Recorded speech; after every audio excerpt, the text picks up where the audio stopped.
Hello and welcome, I'm Rob King and this is Homebrew number 22, a Woodforde's Wherry Amber Ale. I was first introduced to homebrewing last year and my first kit was an all-grain kit, so somehow I've managed to get through a whole year without ever doing an extract kit. So this is going to be my very first extract kit. In this video, I'm going to cover all the steps of preparation, all of the stages of fermentation, through carbonation and into tasting and evaluation. And finally, like all my videos, at the end, I'm going to cover the lessons I've learned through this process. So tune in and let's get started. Now for this brew, I actually purchased the whole kit. That wasn't just the extract itself, but also included this 40-litre bucket. In addition to the bucket, there were a number of other components. That included a stirring spoon, 2 airlocks, no rinse sanitizer, and a siphon. The extract kit itself you could break into 2 halves, because what's contained within here is 2 sachets of yeast and also 2 tins of liquid malt extract. Unlike many of the extract kits, this one doesn't require any additional sugar to be added. Now, whenever I'm doing one of these brews, I always like to try a few things new, and the whole kit is something new. But in addition to that, I'm going to end up with 40 pints, which is a greater volume than I'm used to. So what I'm also going to do is try out one of these. It's a 5-litre barrel, and I'm going to carbonate 5 litres in the barrel. So we'll see how that works out. These are dead cheap, and if they work out well, I'm going to be purchasing a few more of these.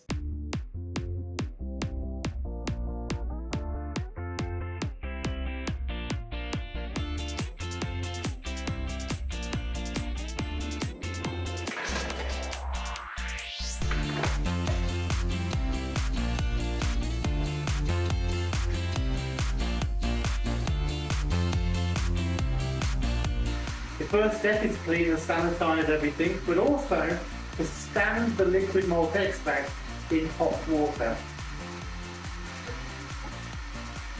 Having cleaned it all, sanitizer is next. I'm using Chem-San, and the measure is 10 millilitres per 5 litres of tap water.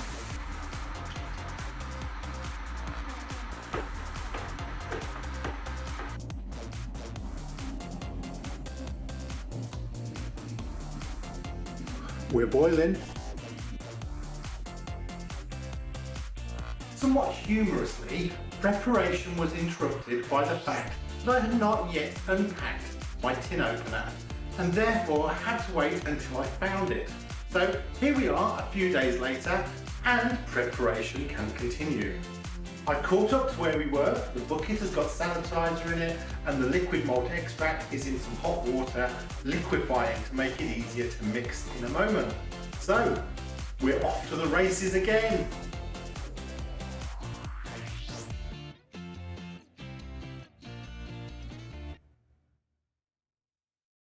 Step 1 was to clean and sanitize everything, and then pour in the liquid malt extract.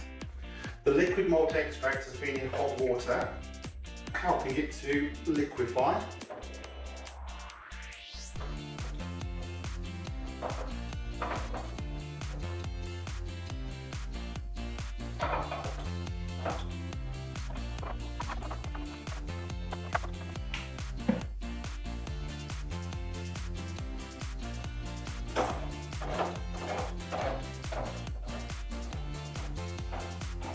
Here we go.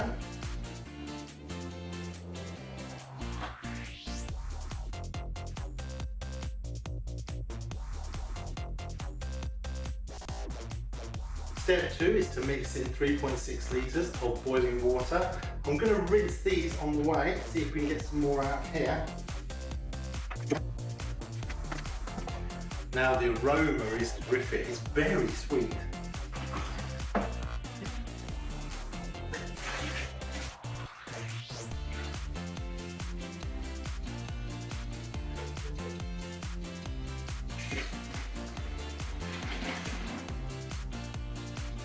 That's a better job. Now we start to top up with cold water up to the 23 litres.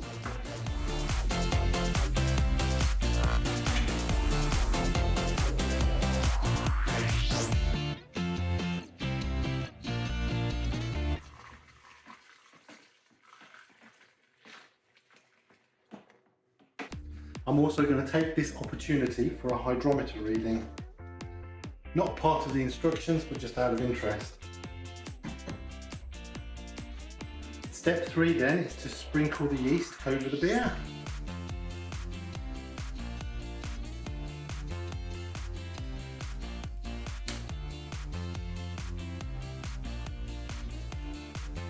Before I put the lid on, I also have some food grade grease, and I can use that just to sort of help with the seal.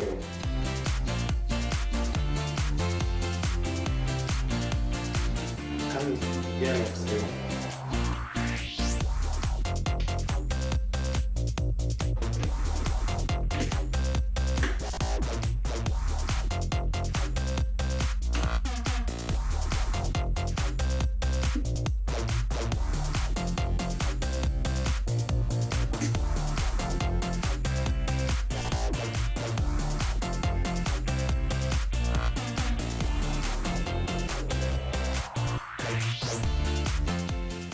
The first brew of 2023 is finally in the bag. I am so happy. It's time to sit back, relax and enjoy one of my previous brews, the Russian Imperial Stout.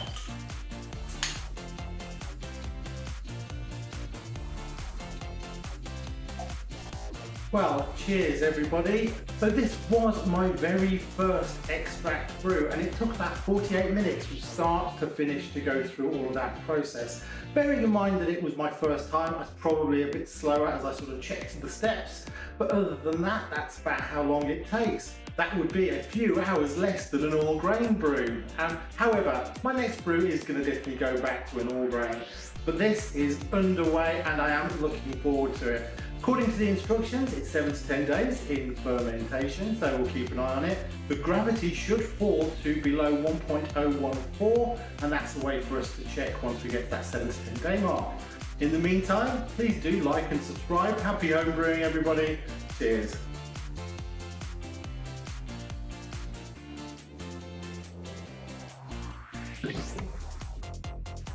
Ten hours later.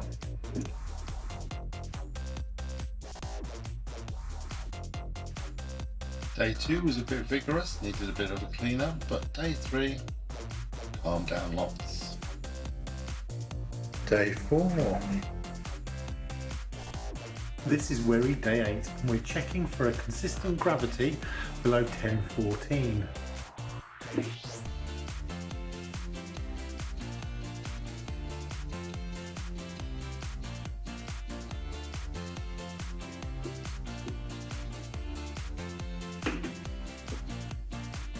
Pass and pour.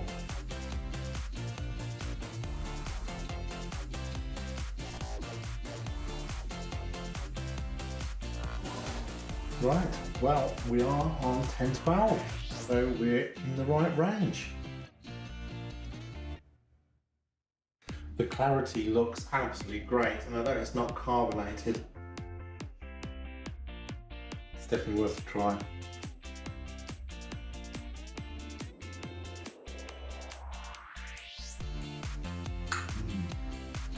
A bit of carbonation, and this is in the right ballpark.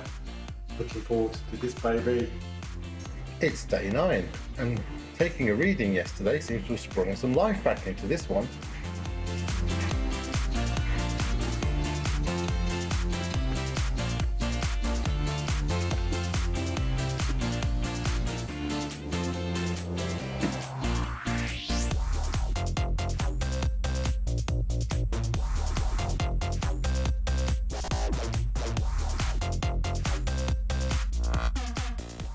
You know, I thought we were going to be siphoning and bottling and sticking this in the keg today, but the gravity has come down a little bit, so I am going to leave it another day or two just so we get that stable reading before I move on to the next stage. Sometimes it just goes that way.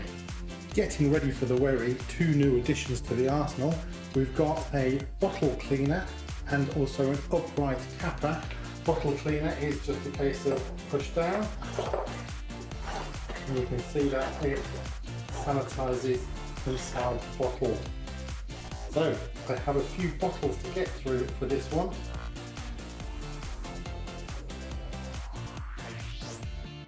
It's day 10, time for the big reveal.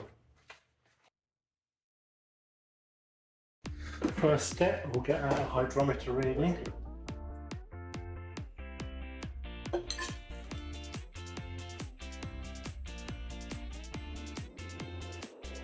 So our final gravity did remain constant at 1.010. So 23 litres is a lot more than I can normally cope with. So I'm going to send this 3 different ways. One, I'm going to put into a demi-john with an airlock just for a little bit longer and rack that off just to give myself a bit more time. I'm going to put 5 litres into that maturing keg that we looked at the beginning, see how that goes. And then the last piece I'm going to actually rack to a secondary vessel so I can add some sugar and then pass that on to bottling so we can bottle carbonate. That's the plan. Let's get going. So this is our maturing keg. It's been sanitized, and the first step is we're going to add 12 grams of sugar. Now I've diluted the sugar a little bit, created a sugar wash with some boiling water just so that it mixes more easily.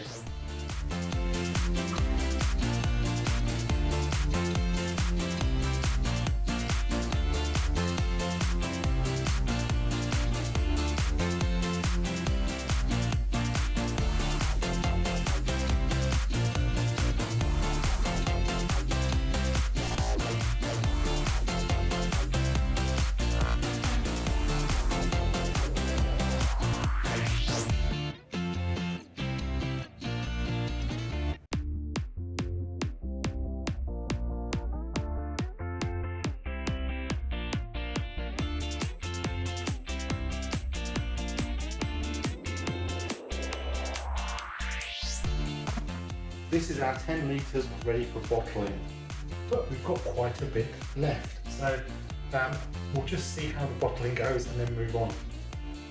Meanwhile, I've put a bung and an airlock in the 5 litres, so we're just going to put that to one side because I don't need that right away. Here's the maturing keg. So there's an airlock equivalent on here. I'm going to do the same as I normally do. I've given this a shot of CO2. I'm also going to give this a shot of CO2. So that could go away now for a couple of weeks and mature. The trub is really solid there at the bottom.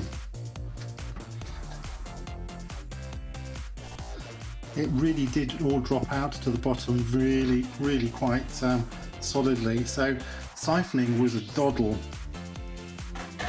10 litres of Wherry. The sugar was already added. Just going to give it a gentle stir.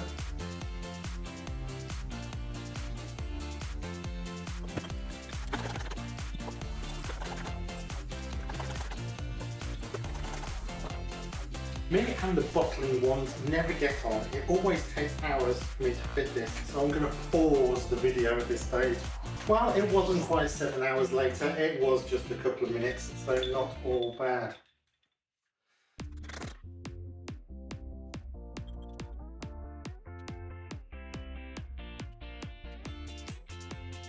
My second new toy is an upright bottle capper after all my fun and games with the normal capper, so hopefully this will go more smoothly.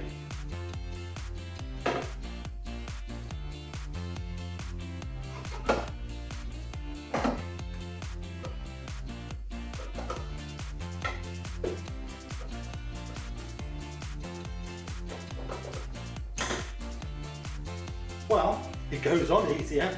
I'll just get it off.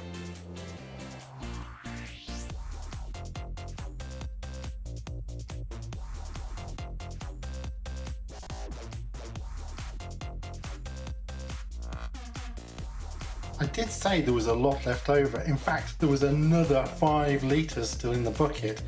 That does not add up. 23 litres went in, 25 litres come out. Sadly, I just had nowhere to put this extra 5 litres. I was suspicious that I had put too much liquid in, however, that does not appear to be true. So I put in here 23 litres of water plus 2 litres of water, which would have made up for the 2 tins of liquid malt extract. So yes, there was 25 litres in here. And also, it was a surprise how heavy it is and moving it around. I ended up leaving it in position for the siphoning, something I'll have to think about next time. Wow, what a day. That was the most bottling I've ever done in one hit. Probably small by comparison to the bigger boys, but you know, gotta start somewhere. I'm very glad I had the upright bottler, and as you probably saw through the video, I got the hang of using it too. So actually that makes a big difference to timing. The little sanitizer for the bottles, also dead handy. I'm gonna get myself one of those bottle trees that you can hang the bottles off too that go along with it. That would have been very handy. But other than that, what a good day. Cheers everyone.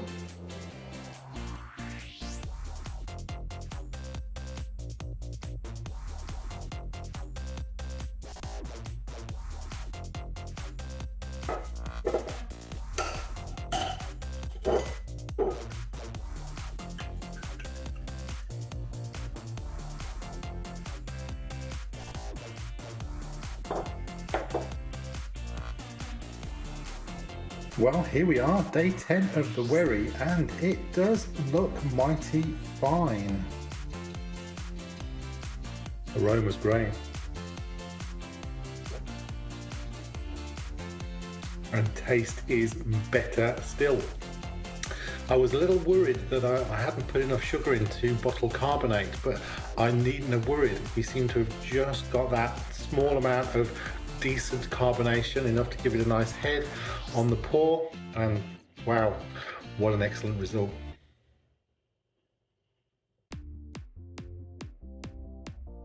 While I'm here enjoying the Citra IPA, I think I may have cocked things up with the maturing keg, but we're about to find out. So having put all of the Wherry into here, or 5 litres into here, added the sugar, I then made the mistake of putting it in the fridge. So effectively, the yeast wouldn't necessarily have had the opportunity to actually force carbonate what we've got in here. However, the fridge I put it in isn't that cold, so there is the chance that things worked out okay. I just don't know, and this is the first time I've used a maturing keg, so it's all a bit of a learning journey. However, if this hasn't worked, I do think the simple answer is to take it out of the fridge, let it warm up, and I think that might reactivate the yeast, but we will see. We will see whether we actually have something that's carbonated.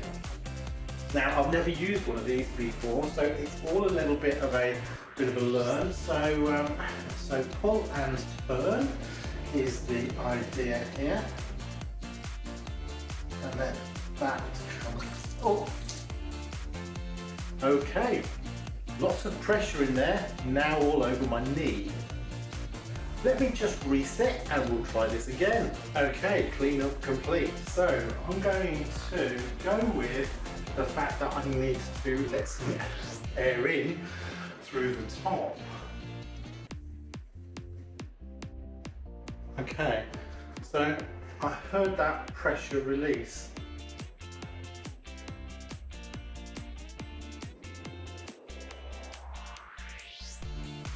Obviously, a bit more cautious this time.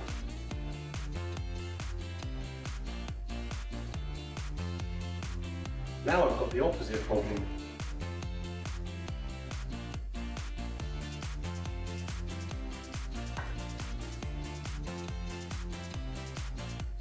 Aha!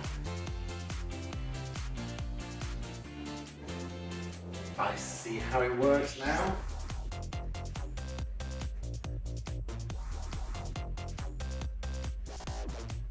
Few bubbles in there? No, basically flat Wherry, which is what I feared, but really the sugar just did not have the opportunity to carbonate, even though it must have done a little bit because of all that extra pressure that we saw. However, this is now set back to closed. I'm going to close this up and I'm going to put it somewhere warm. Thank goodness for the citron. This is going down very nicely indeed.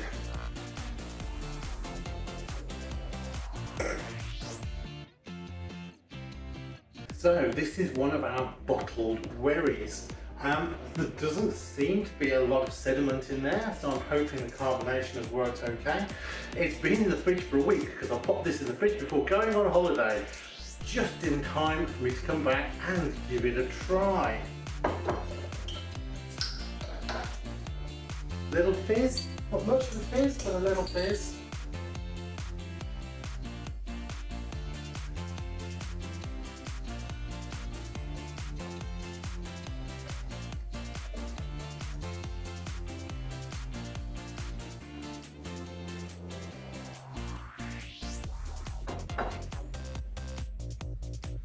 Wow, what can I say about that that isn't good?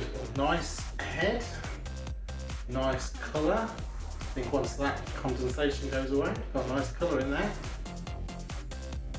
Wonderful, rich, very rich aroma, very malty rich aroma.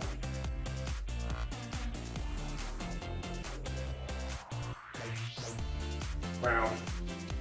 So this was my first extract kit. Pretty damn simple to follow. Bottling took quite a while and I had to sort of split it up into separate sections to be able to squeeze it into my sort of stock of bottles and demijohns, etc. But well worth it. It's there's no bitterness to it at all. It's a very sweet drink.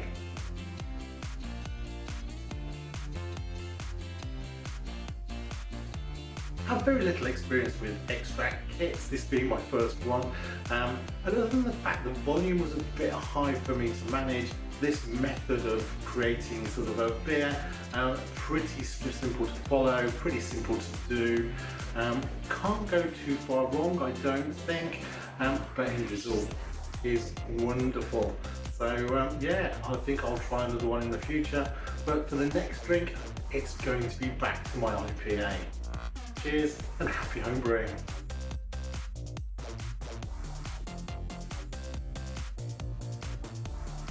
Five litre maturing keg, take 2. So it has been somewhere warm for a couple of weeks, hopefully to revitalise that carbonation, and it has been in the fridge for 24 hours to cool it down.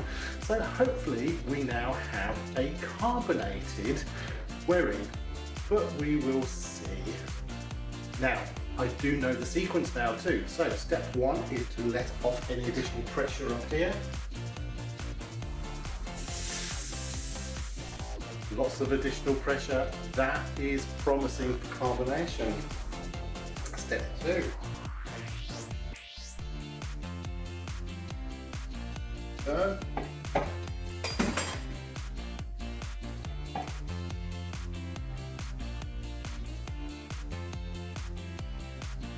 That does look carbonated.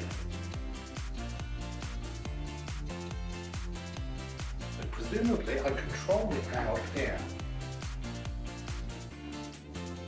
Look at that.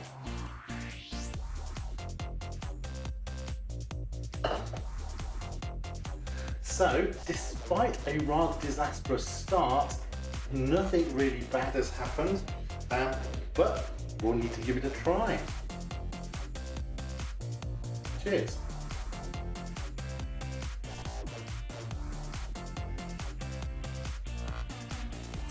Well, it's barbecue time. Cheers, everybody.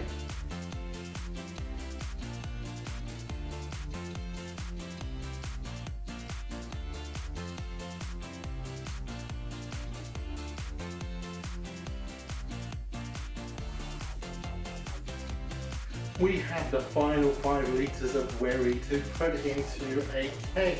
So this has all been sanitized ready. This has been waiting for a month in secondary, so we are now finally ready to move it across.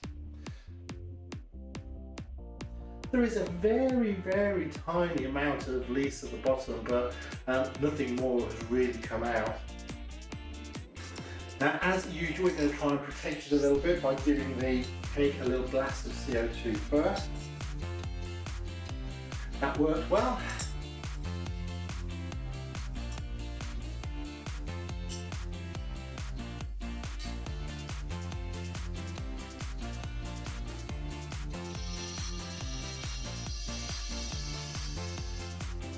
I have failed on one front on this occasion. Normally I chill down the keg, but I forgot to do that.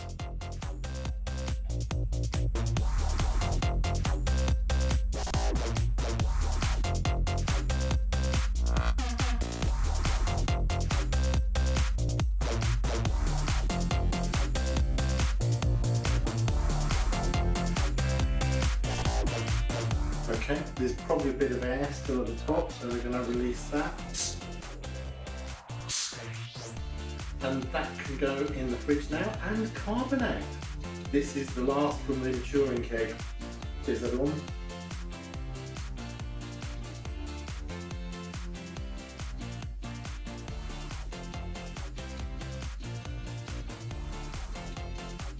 We've had a week. Unfortunately, the CO2 bulb ran out at some point during that week. So I replaced that a day and a half ago, put it back on. So we're back up to 10 psi. So we're going to just do a quick check, see if it's carbonated. It could be that it needs a little bit more time.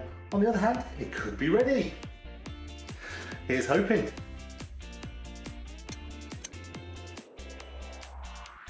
We are lightly carbonated, but it does feel like it's not quite ready yet. However, I've got half a glass to enjoy. I'm also not sure whether it's the lack of carbonation or the fact that this one got put to one side for a few weeks into secondary before we carbonated, but there is definitely more bitterness to this. It has lost some of that malty taste. It could just be a little bit more time, but I do feel like time is perhaps running out on this one. No, not going to finish it.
I'm down to the last few litres of Wherry, and it did carbonate. It took another week, but it did carbonate.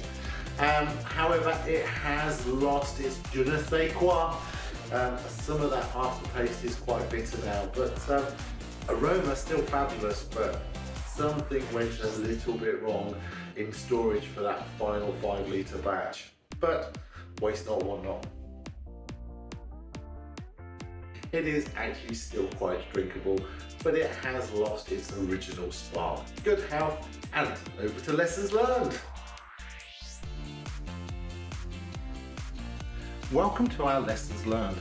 Lesson number 1, a star for taste. This kit was fantastic. It was very simple to do, and actually the starter kit with all the extra equipment, the 2 airlocks, the sanitization, the bucket itself, the spoon, that was all wonderful. Lesson number 2, 48 minutes for brew day. What a fantastic result. I'm used to all my all grain brews that do take quite a lot longer. 48 minutes was fantastic, and I'm sure you can probably do it in a lot less once you've had a bit of experience with them. Lesson number 3 was the volume. My goodness, 23 litres was heavy. That was tricky to move around, and actually 23 litres was too great a volume for me really to deal with, and I had to push stuff off to secondary. That is the one thing I think that does put me off some of these kits, is the volume is a bit high. But if you can cope with the volume, this one was fab. Lesson number 4 then was top up to 23 litres. Made a mistake there. I topped up with 23 litres, hence all of my problems. So yes, I did have too much volume because I put too much volume in. That instruction, top up to 23 litres, I did misread, misunderstand, and hence had too much volume. Also, that had a few other negative effects, of course. Because the volume was too high, the gravity was too low, so the ABV was lower than expected. However, that didn't really affect the final taste. The final taste was wonderful. Lesson number 5 then is carbonation. I really carbonated this at the very low end. In fact, I was a little bit nervous I'd undercarbonated. I think I was just okay, but actually I think if I was to do it again, I would nudge that up a little bit. However, carbonation did work out okay, but I do like my drinks quite well carbonated and would have been happy with a smidge more. Lesson number 6 then was that wonderful maturing keg. Albeit, no, my first serving was on my knee, but once I got the hang of letting the air in and sort of controlling the flow that way, it was pretty handy, and we drank it almost all on a barbecue day. So for transportation and storage, those mini kegs are fab. I'm going to buy another one. Lesson number 7. This one not so good. That racking off and then moving to secondary and then leaving it alone and then bringing it back to the keg didn't work out for me. I think perhaps the temperature control was pretty poor in that intervening period while it was in storage. I was on holiday for part of the time. All in all, it just didn't taste as good as that first batch of bottles and the stuff in the maturing keg. I think I just left it too long under poor conditions, and even though I put it in the keg and tried my best to carbonate it, of course the CO2 bulb ran out while I was trying to do that as well. I was jinxed on that final 5 litres. It was just not as good as the first 15. Of course, for lesson number 8, I must mention my 2 new toys, which both worked brilliantly. The bottle cleaner was fantastic, and on top of that, I also had the new bottle capper, which, although it took me a while to get used to it, actually let me get through that volume of bottles much more easily than my terrible manual bottle capper that I've used before. And actually, were I to do a bigger volume again, I'm now geared up and ready to do that, and the upright bottle capper is the way I would do it. Well, that's it for the Wherry. Thank you so much for watching. This is an old pear cider, perhaps my last one, but thank you very much. Please do like and subscribe, and happy homebrewing. Cheers.